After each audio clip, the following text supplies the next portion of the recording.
Hello, everyone. You're very welcome to another session, and it's called Getting to Know. It's your chance to get acquainted with one of the great artists from mostly Northern Ireland. I think they've all been from those parts so far. And it's sometimes it's music, sometimes it's audio visual, and it gives us a chance to explore what's in people's heads and how they relate to the world and how they communicate with ourselves. These programs then will be archived, so you can find some of the other getting to knows over the summer. I think we've had 7 so far. We've had Ricky Warwick last week. He was great. There was Joshua Burnside, Una Monaghan, Connor Mitchell, Riva. I think there might have been another one. I can't remember. It is a tradition now which comes from the OEM Music Centre, who have been doing getting to knows for about 10 years, and talking to the likes of Gary Lightbody and Hannah Peel and Tim Wheeler and Duke Special. And it continues in a happy connection and with the Dig With It magazine, of which I'm the editor. And also then it's put together with the help of PRS for Music. So thank you to all the people who made it work. And tonight then, it's not someone playing guitar. It is going to be an artist talking about their visual methods of communication, and it is Susie Blue. Hopefully we'll be able to click a button and Susie Blue will emerge from the ether. Susie Blue, you look at there, you're looking a bit goth in the darkness, sir. How you doing? You all right? Yeah, I'm all good. So it's like a transatlantic phone line here. There's a bit of a delay, so we'll do our best to work with that.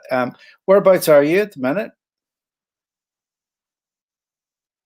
I'm in Belfast, in West Belfast at the minute. Okay, well that will explain the transatlantic delay then from East Belfast to West Belfast. It's quite a distance. Um, so Yep. we could have had you with guitar, and we've seen you many times before uh, doing incredibly well and being a great advocate with your guitar, but you've decided not to do that. You're going to give us a kind of an audiovisual history of Susie Blue. Is there any particular reason that you decided to go that way? I've always been really interested in the audiovisual aspects of musicians, and I do direct all my own music videos. I've shot some of them, I've edited some of them, and I never really get a chance to talk about it. So when Dee mentioned in the email that we could do audiovisual instead of performing, I thought I'd take the chance while I could. Very good, very good. I'm kind of guessing now that I'm of an age where I can remember what it was like a world before videos, but you were probably born into MTV, weren't you? That was that you've been surrounded by that from the get-go. Yeah, I think MTV was a big thing when I was growing up. It was sort of the only time you got to see music videos, and you had to wait for them. You had to wait for them to come out, which it was strange. And from that era, then was there any did you do the Thriller dance, or did you kind of relate to Cyndi Lauper, or is that ridiculously kind of even before you were born? Was there other things that animated you when you saw, okay, I love the sound of that, but I obviously love how they communicate through the medium of TV and video? I think you can fall in love with a song even more if it has a good video telling the story as well. And I remember this is this is one of the weirder ones that I remember is I remember I don't even know what age I was, but I remember seeing Katy Perry, I Kissed a Girl on MTV, and my friends were upstairs in my house in my room, and I saw it on the TV, and I was like, "Oh my God." I was like, "There's a song about Gaird's kissing Gaird's," and I was trying to call them down, and they didn't come down in time, and the video was over, and they didn't believe me. They didn't believe that the song was real. Okay, well, fair enough, and it was real. Well, listen, before we watch your first video, a little part of the history then. That there might well be people who watch every edition of Getting to Know, and they're not totally genned up on what Susie Blue's about. So, given that it is a little bit of a delay in the line, why don't you just talk for a little bit and introduce yourself and talk a little bit about your early musical journey.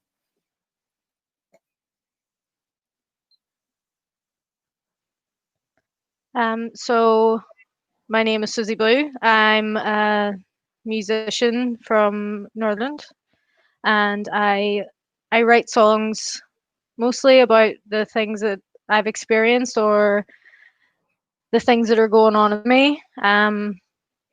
I started playing under the stage name Susie Blue when I was about 16, I think, or 7. I can't remember. It was a while ago. Um, because how young I look, I am 27, so it was a long time ago. Um, and I write songs about beer, and I suppose I write political songs occasionally. But yeah, I write tunes, and I love making music videos, and I love playing with my band live. That's basically it. Brilliant. Okay, so the first video we're going to watch then, and I think this was probably the song that would have been my introduction to yourself. And I think I probably heard the record or heard you play it live before you released the record, and I'm trying to put a date on it now, and I think it would have been about 2016. The track is People Like Yeah. Us, and uh, I think it's a fantastic video. I think it's a great song, and I I don't want to make too much out of it, and bend it towards my own thoughts and needs. But I just thought it was an anthem that Northern Ireland needed at a time when Northern Ireland was reaching for a better place. That it was talking about a different bunch of civil rights.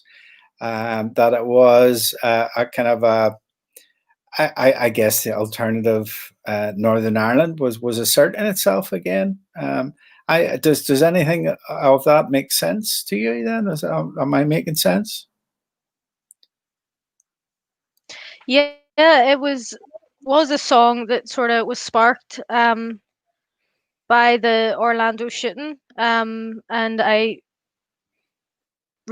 sort of realized that I wasn't necessarily safe in being gay.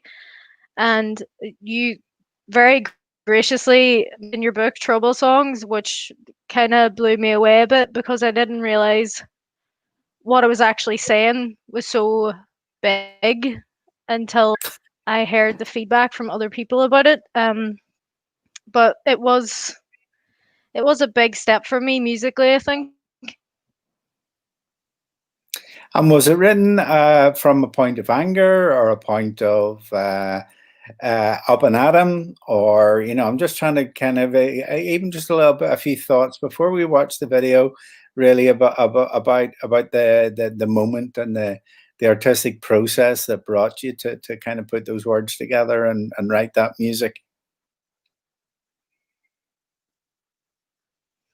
I was angry,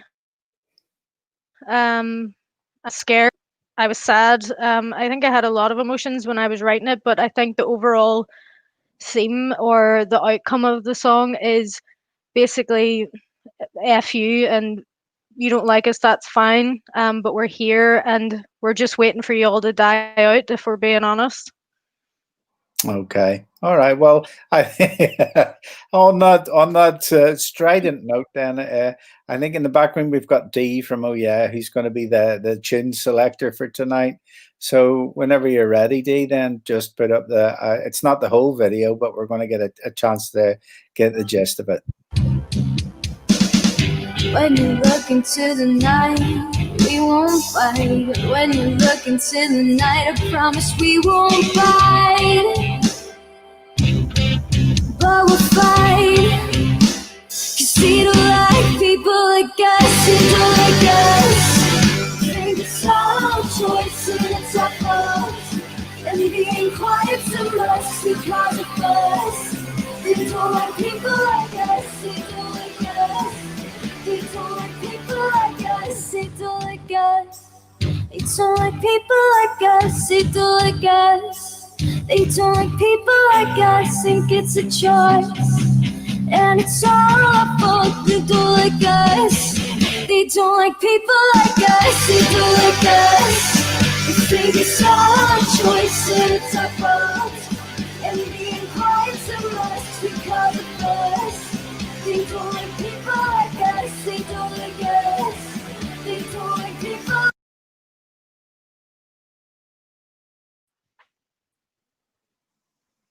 That's People Like Us, Susie Blue, and 2016. And I just think it's fantastic. It just lifts my heart at times when society in Ireland or Northern Ireland just feels a little bit repressive, and it doesn't give everybody their dues. And I think even it's sort of a historical document at this point, but not a historical document because a lot of that rhetoric is still out there. And you only have to look at what's happening in America at the minute to see that intolerance is making a comeback.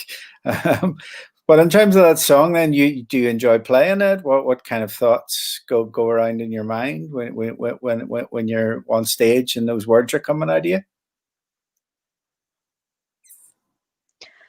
Playing that one's always really fun because it does breed audience interaction, I think. And it's always nice to have people who have never even heard the song before, they're able to sing along because it is just that one line. And I think it makes me feel empowered. The words don't like us, you don't like people like us. It's like I'm telling them, I know you don't like me, but I don't really care. And I think other people feel that as well. Well, I hope. So you've already sort of said that you're keen to present yourself across different media, and at that stage, people are starting to put their thoughts out on social media and realize that they have in the absence of a music industry, really, there's a free field out there where you can do stuff and say stuff. And I'm guessing at this point, video editing and production is getting more affordable. I think at that stage you probably couldn't make a video on your phone, but you were getting quite close to it. So, you were probably at that point then going, "This is great. I can do all these different things. I can present myself on these different channels." I'm just going to talk while you can interrupt anytime you want because there's a big delay. So let's talk about that video and talk about the people in it and talk about the sentiment and also just that feeling of liberation with new technology. Well, the People Like Us video was filmed by Paul Brown, who is a dairy guy who is unreal at what he does. And I love working with him because I could say three words and he knew exactly what I meant and he knew what I was going for. I think we just sort of vibed really well with that. And I had this whole like elaborate script as the video was very much like a short film.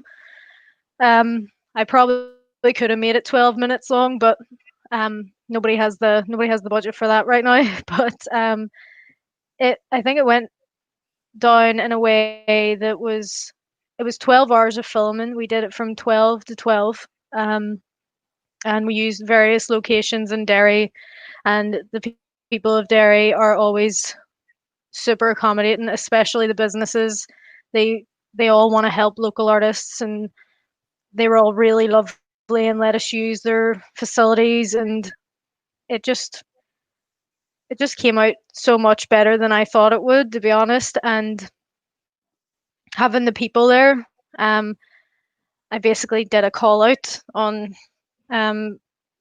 social media and asked if anybody wanted to be in a music video. I told them I would feed them for the day because I didn't really have a big budget or anything. And I found some random Italian students in the Nerve Center Cafe who I was like, "Do you want to be in a music video upstairs?" And they were like, "Yeah, cool." So they're in the video. It's actually some drag queens in the video. It's their first time in drag. I got people from In Your Space Circus, who the hula hoopers in the video. I got my mates.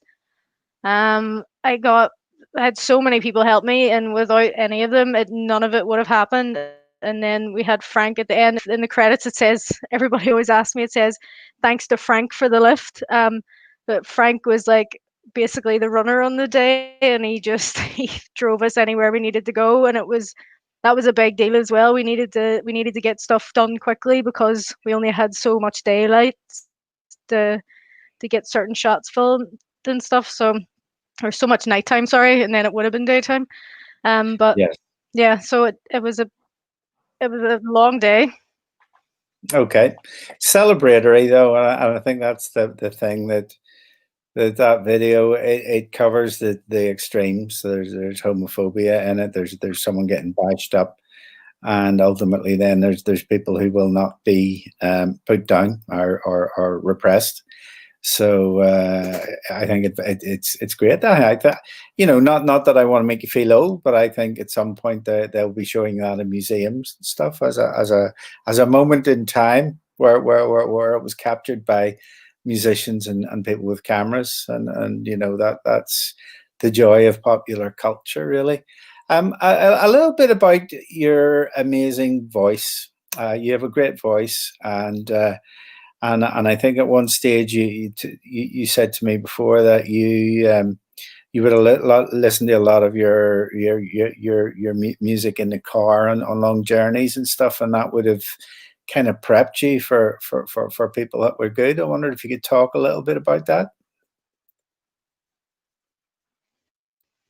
Yeah, so I'm a hybrid Derry Belfast baby.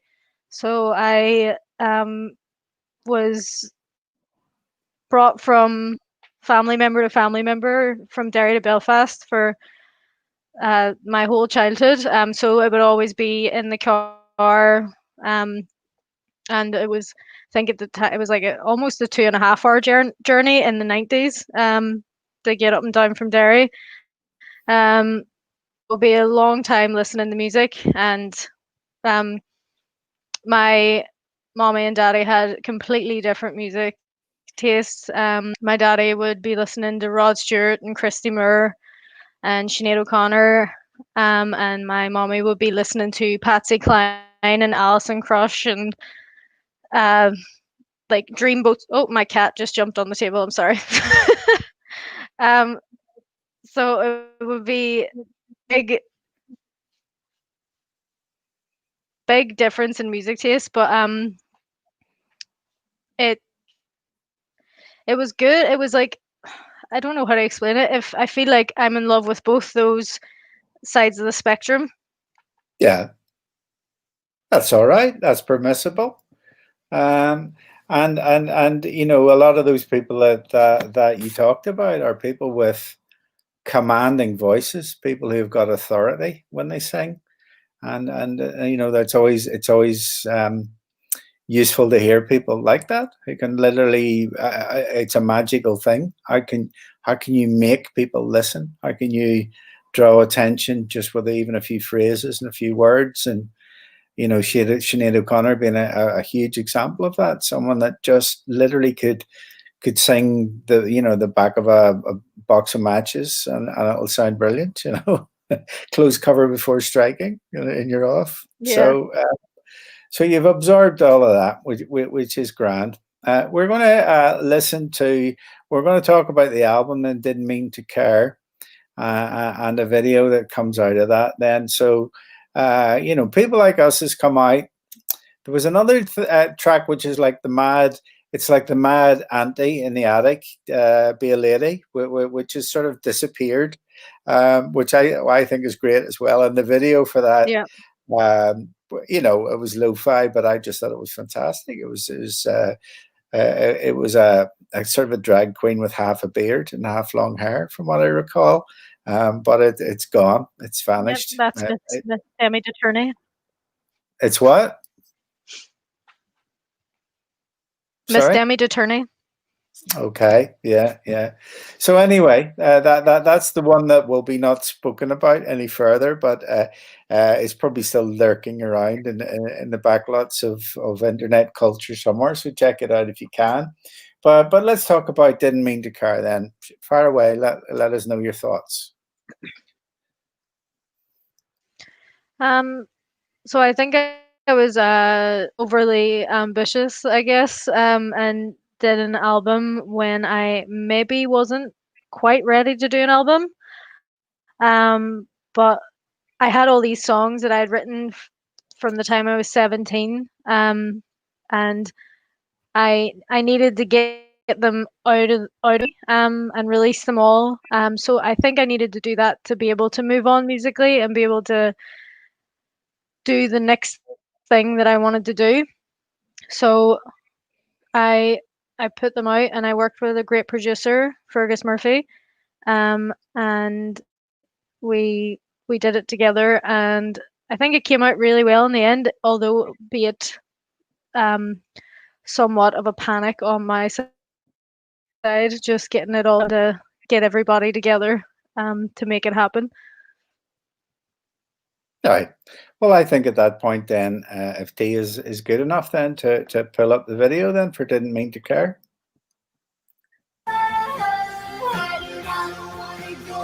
So keep on pushing, and I don't wanna win. So keep on losing, and I don't wanna live. So I keep on dying, I can't believe. So I keep on lying, and I don't wanna go. So I keep on pushing, I don't wanna win. So I keep on losing, and I don't wanna live. So I keep on dying, I can't believe. So I keep on lying.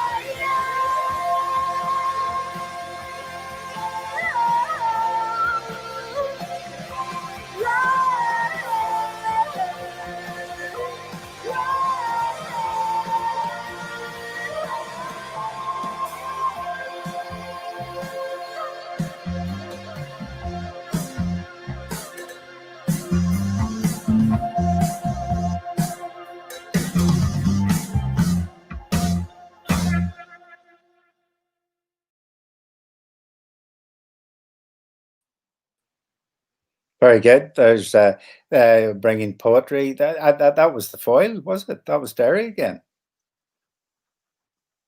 Yeah. Yeah, and that was Audrey Gillespie on roller skates, as I see it. Then, yeah. Yeah, she's also the person in the People Like Us video who gets beat up. Okay, so you obviously a lot of your friends and cohorts, and you've got a gang of people, of homies, and Megan Doherty, the photographer from Derry, who's absolutely fantastic as well, has kind of she's taking pictures of you, and you've referenced her. So how important is it then to have that gang of people that are pulling for you and able to interpret what you're trying to do? For me, it's extremely important to be surrounded by creative people, and I think that the ones that are in my life are amazing. 98% of the people in my life do something creatively, whether they know they do or not. But they're all very talented, and I'm super lucky to have them in my life anyway because they're all amazing people. But it's a bonus that they're also creatives. Yeah, well, that's important. Have you seen the new Pillow Queens video? Have you come across that? I didn't even know there was a new Pillow Queens video. Now I know what I'm doing with the rest of my evening, watching it 10 times.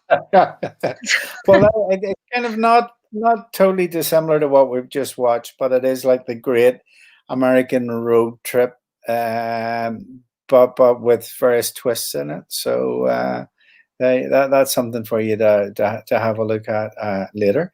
So at some point, then you move from Derry, where there's an infrastructure of creative people. You've just talked about that, and there's a history, a 50-year history of protest, maybe longer than 50 years, maybe centuries of protest, which is nourishing your soul and your art as well. And then at some point you come to Belfast. Then was that a big deal? Was that an important transition? Yeah, well, the main reason we moved is because Audrey started uni. Audrey's my partner, and she started her uni degree 2 years. Well, she went into second year 2 years ago. Um, so we moved up for that primarily, but to see the scene up here and be a part of that in close proximity, whereas I was always sort of an outsider of the Belfast scene. Um, but to see it in close proximity, it's quite nice. But I do miss Derry. Yes.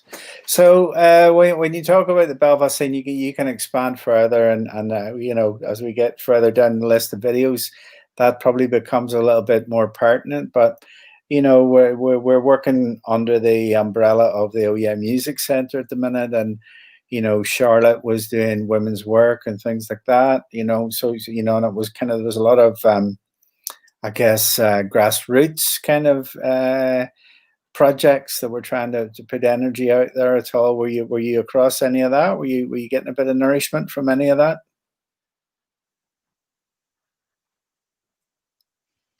Yeah, definitely. I think that the women's work is an exceptional project that happens. I think that I'm not 100% sure if I'm correct in this, but there was a production class going on during that week for women and non-binary people. And just projects like that, I think, really help out musicians so that they can learn how to sort of be more self-sufficient, so to speak. Okay. So, well, first of all, there is you can join in a chat, which we can kind of.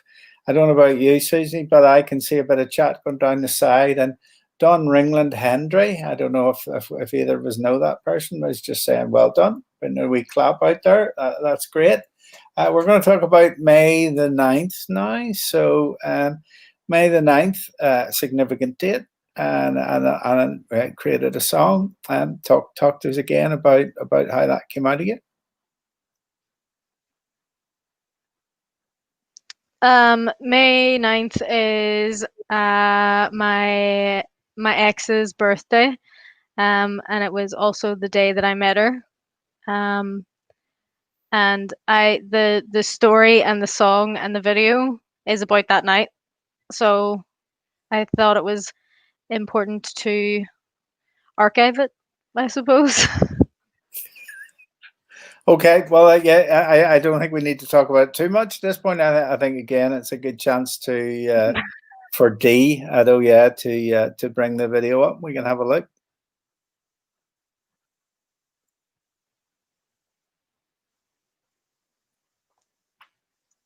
Across this dirty bar, and I don't know if I should stay or go. So please give me a sign to tell me if this is the right time. So I can stop and think if it wasn't for that last drink, I wouldn't know how to speak. Just you and me. So here you are, and I watched you leave the bar, and little did I know you more and more. See,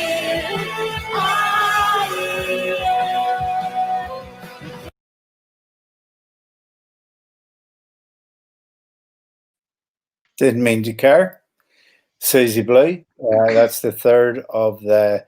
In theory, we're going to have. Where are we at? So that was May 9th. We've got two more videos and hopefully a wee snippet at the end as well. So just to give you an idea of where we're going to go with that. Tom York wrote "Creep," the Radiohead song about an unattainable or a relationship that didn't really necessarily go anywhere. And I think finally the person that it was written about got to hear about it, and it was never reported to me whether she thought it was great or not. Did the object of the May the 9th video and song get to see it, get to pass a message back down the line that she liked it or she didn't like it?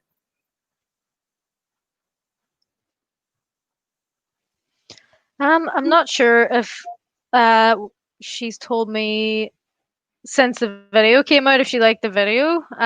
But she knew the song and she liked the song, so that's good. Okay, all right. Righto. So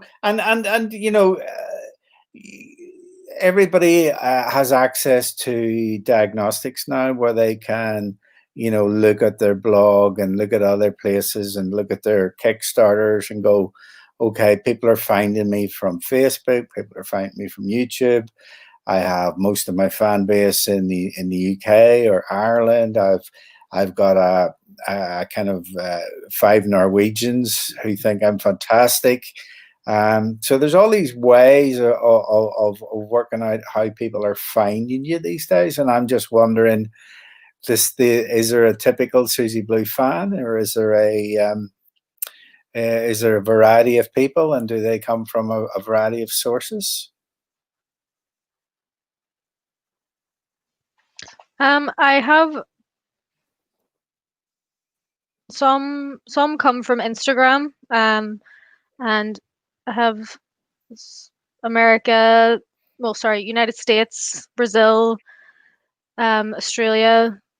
They came sort of from Instagram, I think. But I did a cover of a Haley Kiyoko song on my YouTube, and if you ever want to have a little giggle, read the comments on that, because it's like I thought I was gay, but this video made me so much gayer. And I think it's come up in like recommended like gay YouTube videos or something. But under the May 9th video as well, someone said I must be really gay if this came up in my recommended videos. So I'm not sure where they come from all in all. But I did have one fan that came to every single gig. And he actually just passed away there recently. His name was Kevin, and he was honestly at every single gig. He traveled from Derry to every gig he could. So I really appreciated him. Oh, bless him. Well, we'll dedicate tonight to Kevin then. Bless your heart. And we're going to talk now about a track that came out Valentine's Day this year, just before things went the way they've gone. And this is a song that's, anyone who's watched Dirty Dancing will recognize, and it's turned up lots of different other places. It's called Love is Strange, and it's got yourself and Brona Gallagher, the mighty Brona Gallagher, who's got a new track out this Friday with Dave Stewart from the Eurythmics. So before she was working with Dave Stewart and Eurythmics this year, she was working with yourself. And I love this track. And I think, was it Johnny from Winona Bleach was the guy who worked on it? And maybe you could just tell me a little bit about the story that surrounds your decision to release Love is Strange and what you wanted to do with it and record it on the video.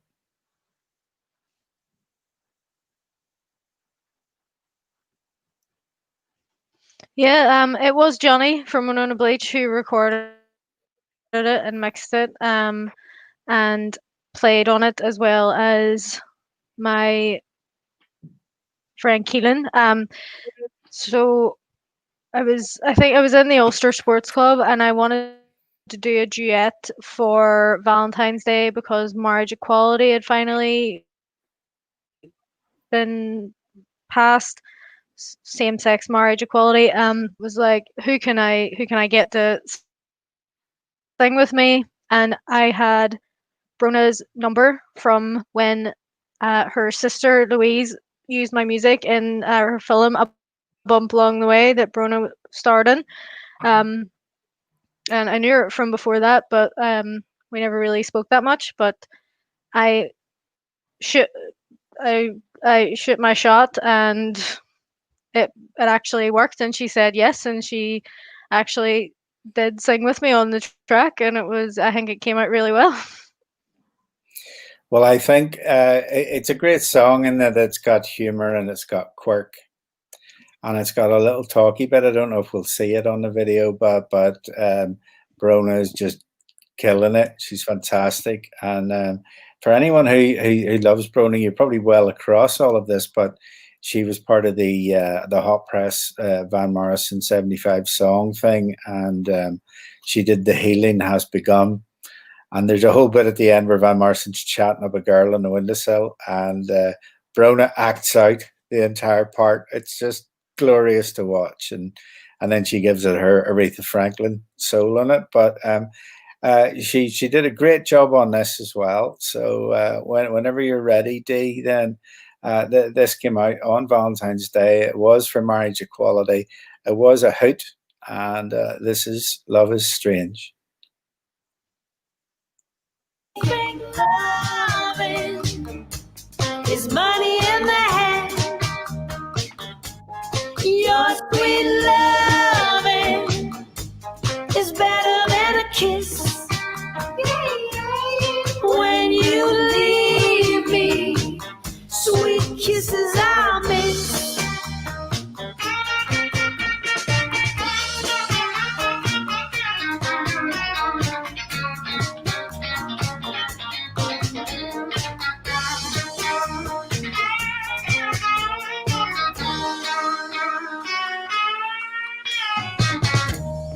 Brona.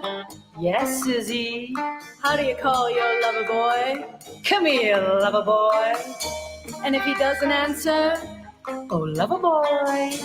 And if he still doesn't answer, I simply say, baby,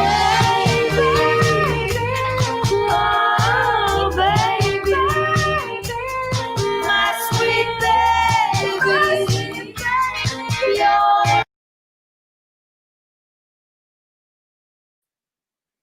Love Is Strange. Love it. It's fantastic. It came out earlier this year, and I think you know, I think Brona is very knowing that she can do camp. Do you think Brona can do camp? Am I saying the wrong thing here? You're nodding your head. I think you think you can. I think No, I think to she me can. Yeah. there was a knowing wink in that song, which I think makes it even better. That was a favorite song of your mum, isn't that right? And that was the one of the other aspects of putting it out there.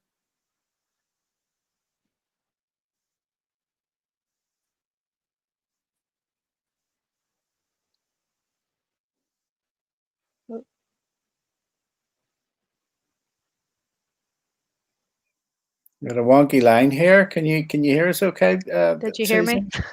Yeah, go on, try to do it again there.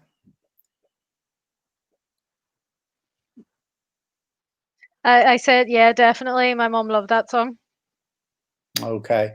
And the next track we're going to hear too is sort of a homage. You lost your mum last year, and this track is called Daughter, and it's a conversation. It's kind of it's putting it out there. It's not necessarily a bona fide literal thing, but it's art, it's creativity.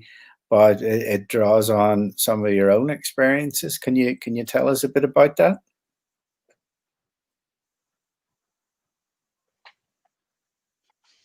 Yeah, the song itself was written with my my mum's voice in my head of how she sort of reacted. And she literally said the words, "Who gives an F if you're gay? You should be proud." Um, and she sort of just became the perfect parent to a gay child through learning herself. And I feel like it's important for even young kids who are coming out and maybe don't have as supportive as parents, to know that there's always someone out there that and will have their back. So Okay, that's what I was going for with that. great. Okay, well, I think we can have a look at the video for daughter now.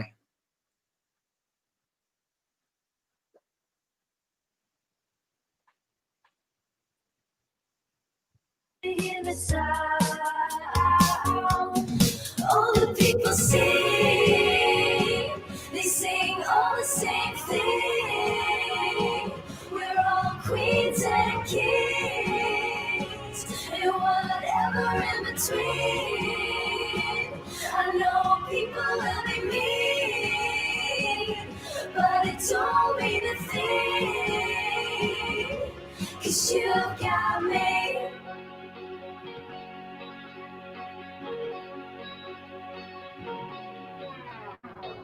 Do what they say. You can take them any day. I'll be on the ground, right behind. Don't do what they say. Who gives a fuck if you're gay? You should be proud if you were. So that is Daughter, which came out in June. And at this point, I'm going to do a bit of advertising as well. I might as well advertise my product. This is the magazine, which is Dig With It, issue 2, and available in No Alibis and Sable Records, and also online, digwithit.com will take you there. And if we open it up inside, there is a 2-page feature with Susie Blue, a fantastic picture by Audrey Gillespie, which was taken in a bar in Glasgow. And it's a neon sign that says "Boys, Boys, Boys." And talk to me, if you will, Susie, about the significance of that photo and that moment and how that imparts into the music going forward. So we went to Glasgow. I think it was actually the start of March, and it was like COVID was a whisper in the air, so you didn't really know anything about it. But um, so there was nothing. It was the last strain of normality, I think, for me. Going to that bar and going to that nightclub, um, and then we seen that sign that said "Boys, Boys, Boys," and I asked Audrey to take a photo. She brought her camera with her, and I said, if this photo comes out, I'm going to name my EP "Boys, Boys, Boys," because the whole sign with the girls, nude girls, or XXX girls, and I just thought it was a funny juxtaposition of the EP. Very good indeed. Now we watched the video there for Daughter, and there are again friends of yours. You almost document your friends, and it's just like looking at pages of a diary, and it's a sort of a view or a kind of a private world that you're bringing forward in that video, and I'm hoping that you can tell us a little bit about what's going on there, and you know what you were trying to say by using that footage?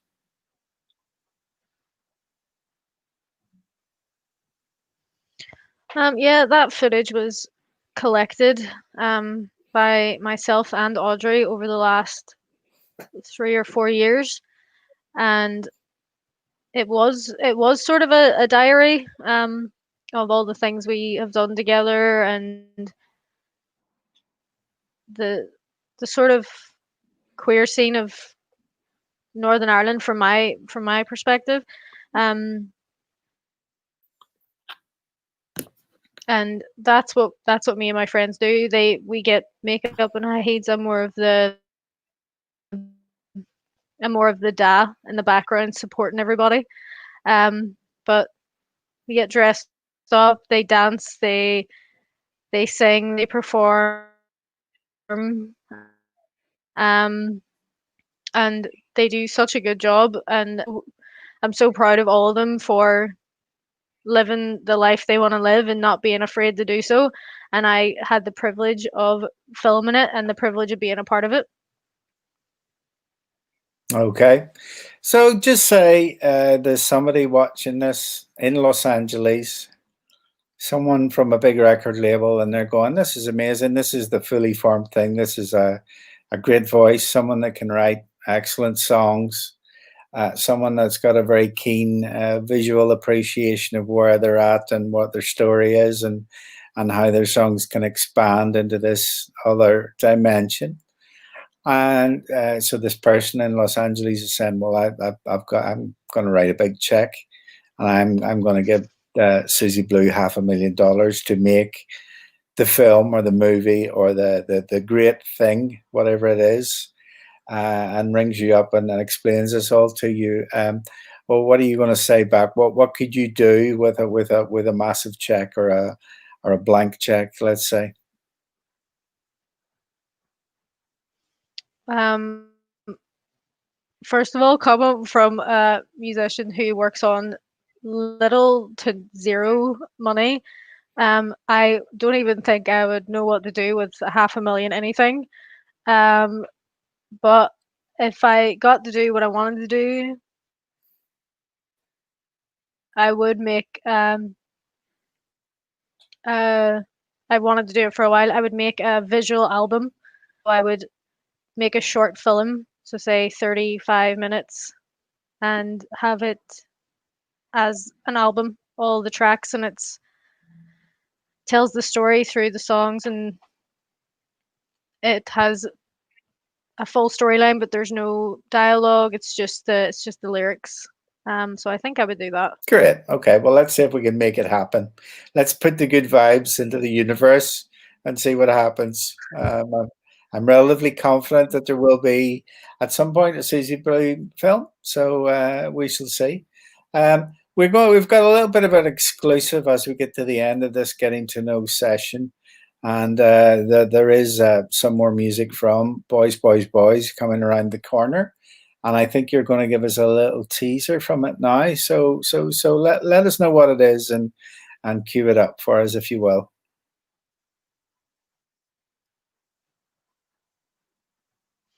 So I have a new single coming out on Friday, the 28th, which is also my mommy's birthday. But that's coming out, and it's called Love You Anyway. And for this one, I have decided to do what a lot of artists are currently doing because we can't do much. I've got sent like I've got sent so many videos from people all over the world, and I was actually shocked that that many people sent me stuff, and I put it all together in a video with me singing to my phone. So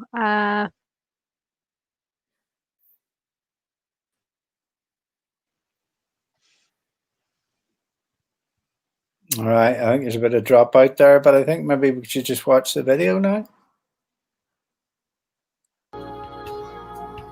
In your eyes, and you know we're near.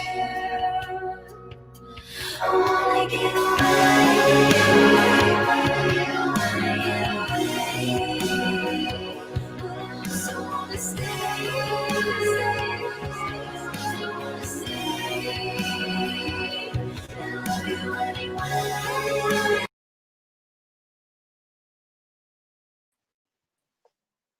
Love you anyway. That's all you're getting for now. But it looks good. And I've heard, I think I heard the whole track a few months ago, and I can vouch for the fact that it's very, very, very good. And a big shout out then to Johnny, who as well as doing Winona Bleach, then kind of has a studio set up in Springfield Road, and some of your music comes together there also, and he's done a fantastic job. So fair play to everyone for that. Um, we shall see. You were almost just ready to get your music out before the COVID Miss Rona came along and made things difficult. So I guess like every other musician, then Susie, you're finding your feet, finding your way, and second guessing your way through difficult times. Yeah, I also hadn't played a gig in a year already because I took a break. So I was ready to go this summer, but nobody else was. So I probably I feel like it'll be on hold for another year maybe, but Yeah. well, everything's changing every day, so we just have to wait and see what happens. Who can say? Who can say? Well, but before I say farewell to yourself, I'd like to thank Dee for working backstage and everything, and thanks to Charlotte. Oh yeah, there will be news soon, quite shortly anyway, about the Northern Ireland Music Prize, and oh yeah, are prepping the ground then for the autumn and for Sound of Belfast Festival, and so there's lots of stuff to look forward to, even though it's not how we anticipated at all. This is the last of the 7 getting to knows for the summer of a strange year, and again you can watch them all. They've all been archived, and everybody's given their best, and they've all been great stories. So follow all that. Thank you to Dig With It for helping to make it work, and to the PRS Foundation for helping to finance the stuff that's been going on around this. So that's us really. I'm bashing away at my own thing, and I've got the feeling that you're never particularly quiet, Susie. I feel like you're always at something creatively. So I assume I'm right. Yeah.